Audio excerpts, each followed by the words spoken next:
Hello everyone and welcome to this very quick but potentially very important update on the Portugal Golden Visa. My name is Vincent Wilson. It is Wednesday the 16th of April 2025 and today we're just going to quickly cover some interesting news coming out of Portugal regarding the parliamentary elections there next month and the potential changes that might result for the Portugal Golden Visa. So if you've been considering submitting an application for Portugal Golden Visa, then this update is very important and very relevant for you. So without further ado, let's jump straight in. Okay, so there are parliamentary elections in Portugal next month in May, which we already knew.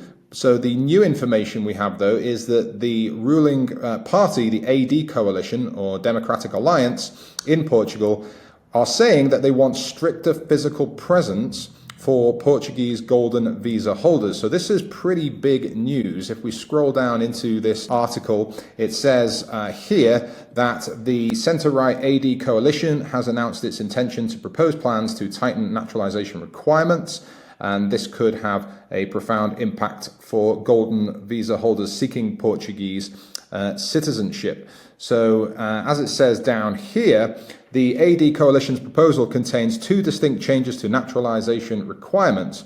First, they aim to extend the overall minimum period required for citizenship eligibility, and then second, their emphasis on effective presence would require more time physically spent in Portugal during the qualification period. So as a recap, currently the rules with Portugal Golden Visa are that you only have to be physically present in Portugal for 2 weeks in any 2-year period. This is really one of the main attractions of Portugal over all of the other golden visas pretty much anywhere in the world, but even in Europe, whereby you don't really have to go and physically go and move to Portugal to move your life there as you do with most other countries.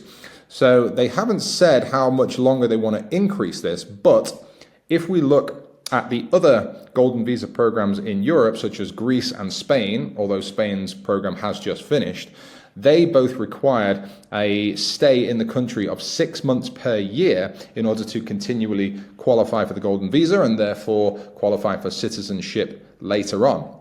Now, the other point being that the overall minimum period required for citizenship in Portugal, that's currently only 5 years. And again, this was a major benefit over the other programs in Spain and Greece, which are actually 10 years. So we don't know what AD, the Democratic Alliance, are thinking of extending this to, but it would be logical to think that they might want to equalize that with the other programs in Europe and go for a minimum of 6 months in the country every year, plus 10 years to citizenship. That would be a reasonable expectation. So the article goes on to say here that although this is a proposal, it's not necessarily a done deal, of course. They're saying here that modifying the nationality law will require significant parliamentary support, and they are, thinking that this is not necessarily definitely going to happen. However, if the AD coalition wins the upcoming elections and maintains its objectives, then the Ministry of Justice would begin the implementation process by drafting amendments to the nationality law. So if the AD party win, then they're likely to move ahead with this, although, as we said before there, we don't know exactly what that will be, but certainly they're looking to increase the required stay time per year and increase the number of years required before citizenship can be applied for. So how likely are the AD party to win the election? Well, they definitely favour it as it stands, but different polls have different percentages. This poll here, the Pitagorica poll, conducted for TVI and TSF, placed AD at 34% ahead of PS, the next party, the Socialist Party, in second place at 27.8%. So certainly AD are looking generally like the favourites, although there was another Bloomberg poll which actually had AD second behind PS at 30% there. So There is a possibility that AD don't win the election, but even if they do, they may not have the parliamentary majority required to actually change the legislation. So this is by no means guaranteed, but definitely people should be aware that it is on the radar of the existing party to try and make some of these changes. Now, if we go over to Polymarket here, we can see the latest market percentages of how likely which party is to win the most seats in the Portugal election.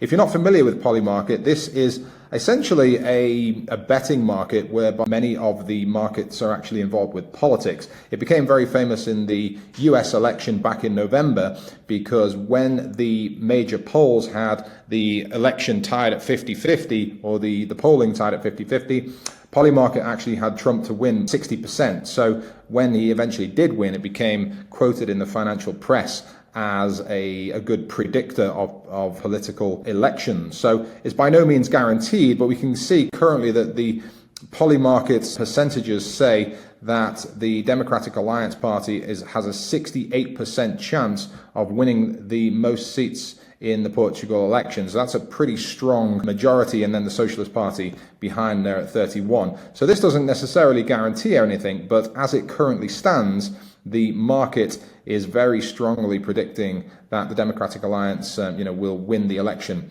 quite considerably.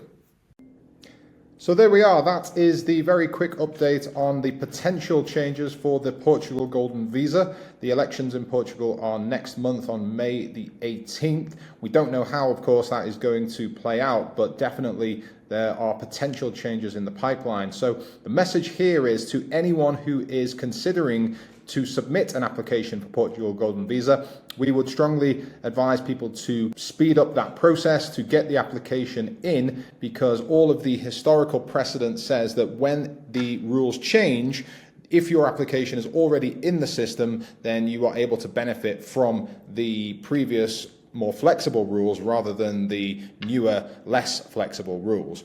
So that is a potential very, very big change for Portugal Golden Visa, and very much the case that people should try to speed up their applications if they can, to try and get ahead of that potential rule change.